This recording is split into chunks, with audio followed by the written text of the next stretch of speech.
Have you ever felt like words could set you free? Not just the words people say to you, but the words that you say to yourself. The quiet sentences that live inside your mind. The ones nobody else hears. The ones that appear automatically when something goes wrong. The ones that whisper when you look at yourself in the mirror, or when you make a mistake, or when something good happens, and the small voice immediately interrupts it. Those sentences, the ones that somehow shape the entire way that we see ourselves and the world around us. I have. And if you recognize this, then let me know in the comments and don't forget to hit the subscribe button because I feel like people are rarely talking about it. But for as long as I can remember, words always mattered to me in a way that often felt different from the people around me. And it wasn't just about what people said, it was how they said it, and sometimes still. It was the tone, the implication, it was the meaning behind the sentence. For a long time, I didn't understand why certain words could affect me so deeply. Why one careless comment could stay with me for years. Why one sentence could echo in my mind long after the conversation had ended. But then I began to realize something, and that was very important. Words are not neutral. Language is one of the main tools human beings use to construct reality. The stories we tell about ourselves, the labels that we accept, the sentences that we repeat. These things quietly shape how we interpret, interpret the world. Which means the words that we carry inside our minds are not just descriptions of life. They become the blueprint through which we experience life. When words hurt, that's a very deep, stinging kind of pain for me. And there were many moments in my life where people had said things to me that stayed with me long after the conversation had ended, like I said. Not always because they meant to hurt me, but because words have a strange ability to travel deeper than people sometimes realize. I mean, for example, imagine being excited about something you are creating. It's a project, a dream, an idea, something that feels alive inside you. Someone close to you say something like, I don't think that's important. The only important thing is this. Maybe they meant something differently. Maybe for them it was logical. But the way those words land, for me, they felt very different. Because language does not only carry literal meaning, it also carries emotional meaning. To someone who listens carefully to language, that sentence can sound like, what you care about isn't important.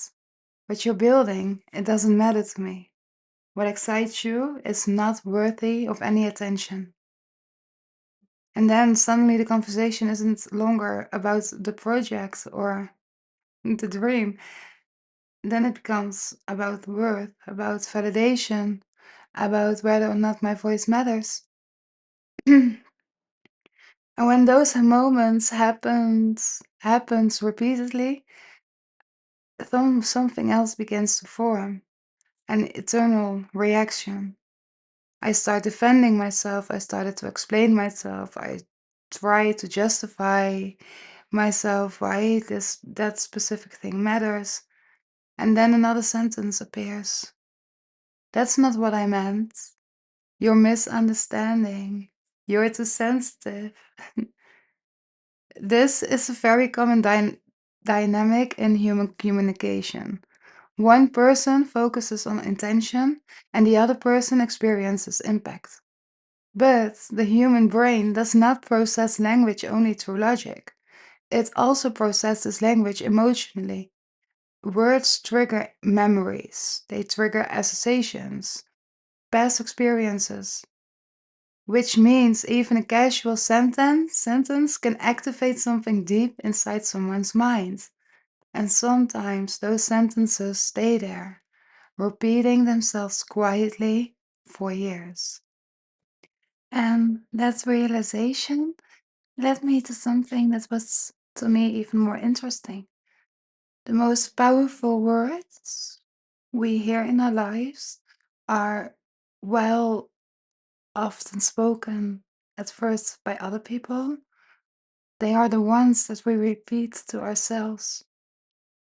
Every human being carries an inner voice, I think, a continuous stream of language running through the mind. Psychologists call this internal dialogue. This is the mechanism through which the brain interprets experiences, organizes memory, and constructs identity. But something fascinating happens when people start paying attention to that inner voice. I mean, for me, it was like that. Many of the sentences we hear inside our minds, um, did not originate from us. They were spoken to us. They were spoken by our parents, by our teachers, by our partners, by society, by our painful moments. And over time, those sentences become internalized because if you repeat something long enough, then you eventually start to believe it, right? And if you recognize this, then I want to know that I see you and it is possible to get rid of those nasty thoughts about ourselves. If this hits home for you, then hit the subscribe button. Talk to me in the comments. I always react. Anyways, back to the brain. The brain stores them as mental shortcuts. And when a sentence is repeated often enough, then the brain begins to treat it as truth. Not because it is objectively true, but because repetition creates familiarity, and familiarity creates belief. And this process is closely connected to something psychologists call cognitive schemas. Schemas are mental frameworks the brain builds to organize information about the world. Sorry. If someone repeatedly hears "you are difficult," the brain eventually builds a scheme around that idea, and then it begins interpreting experience through that lens. Neutral events may suddenly feel like confirmation of the belief, and you know, when that happens, this is how language slowly becomes identity. It's not through one moment, but through repetition over time. My relationship, my personal relationship with words, is not only psychological. For me, it's also spiritual. I am a witch. For me, language has never been just a tool for communication. Words feel like instruments to me. It's instruments of intention, instruments of connection, instruments that allow the invisible parts of my inner world to take shape in the physical one.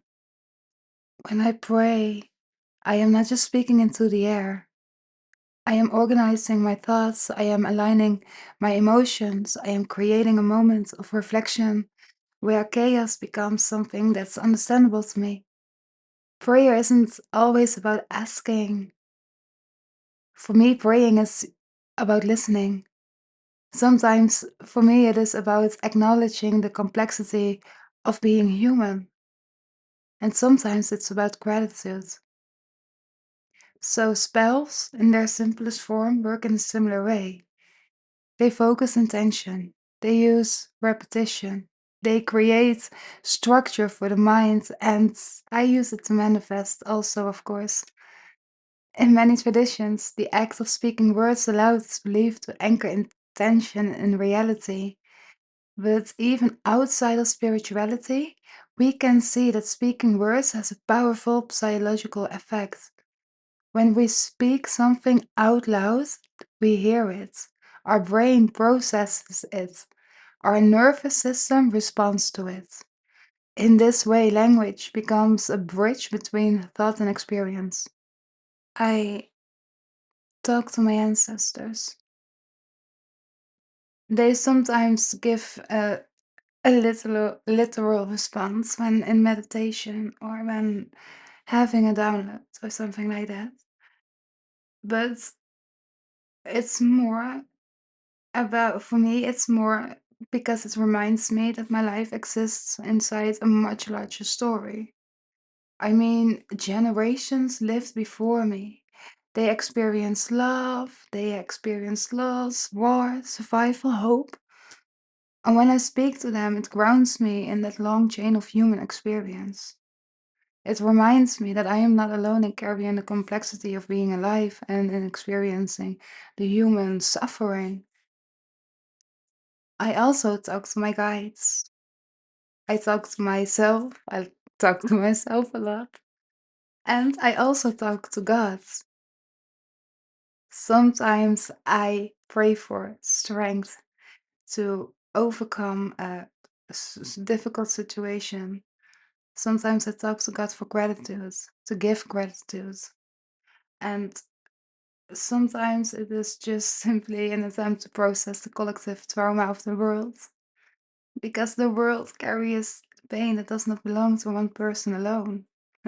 And sometimes words are the only way to slowly untangle those threads.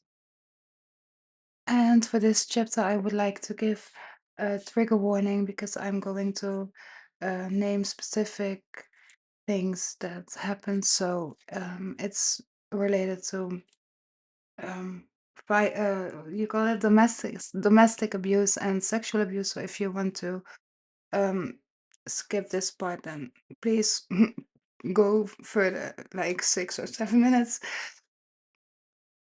But my relationship with language has not always been healing. There were long periods in my life where the words I repeated to myself became weapons. They became weapons of self destruction. They became weapons in the war I held against myself. I told myself I was worthless because my father didn't want me. I told myself I was too much. I told myself I was too emotional, too intense, too complicated. I told myself I was dumb. And in those moments, humor became a shield. Sometimes it was a shield, and sometimes I laughed about the sentences that quietly hurt me. But yeah, at least I was fun, right? Underneath that humor, there was a deeper pattern forming. I excused my own behavior. I told myself that playing with men like they were toys was their own fault because my father left me. Crazy, I know. I told myself stuffing up substances in my nose was somehow an act of self love. I told myself I wasn't worthy of any good. I told myself, and here comes at some point, sorry, at some point, the sentences became much darker. I told myself I deserved the strangling I've experienced daily for a year and a half. I told myself the beatings were my own fault and the raping. This is one of the most tragic things about how the human mind works. When people experience trauma, the brain often searches for explanations because we need to rationalize it in order to process it. We need to find a reason behind it. And that explanation that appears most quickly is self-blame, and especially if it's in abusive situations where they tell you it's your own fault and yeah, oh, sorry, it hits home for me. Of course, everything does. Because blaming ourselves can feel more controllable than accepting that terrible things sometimes happens to us without a reason. Over time, those explanations become internal narratives, and internal narratives slowly become identity. And it's not because they are true, only because they are repeated. The human brain is a pattern-seeking system. It constantly tries to organize experiences into coherent stories. stories about who we are, stories about how the world works, stories about what we should expect from other people.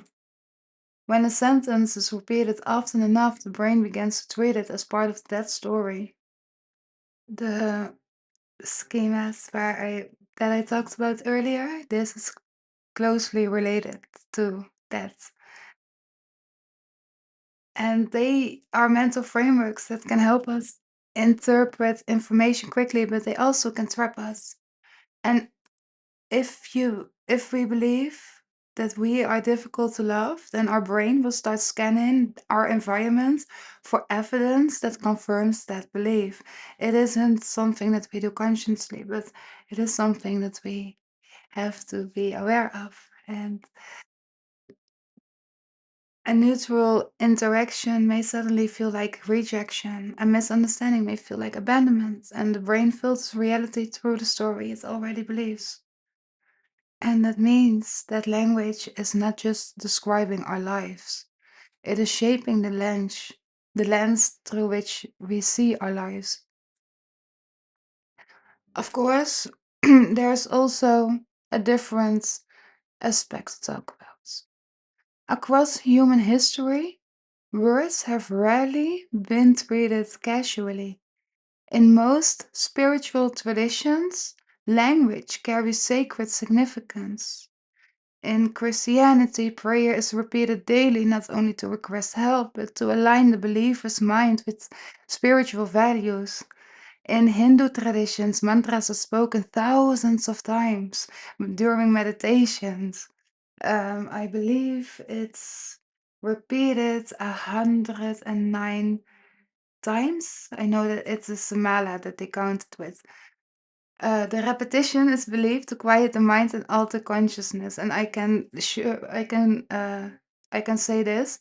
When I chant Hanuman Chalisa, I really feel myself coming to peace. Last year, it was a mantra that I repeated like thousands of times. It was really, for me, it was very nice. It was very helpful. And when I need some, some power, then I listen to Shiv Stotram. If I need to have everything burnt away, then I chant a mantra Kali, and it's most of the time Om Him Krim, because I think that's the most powerful. For me, it feels the most powerful.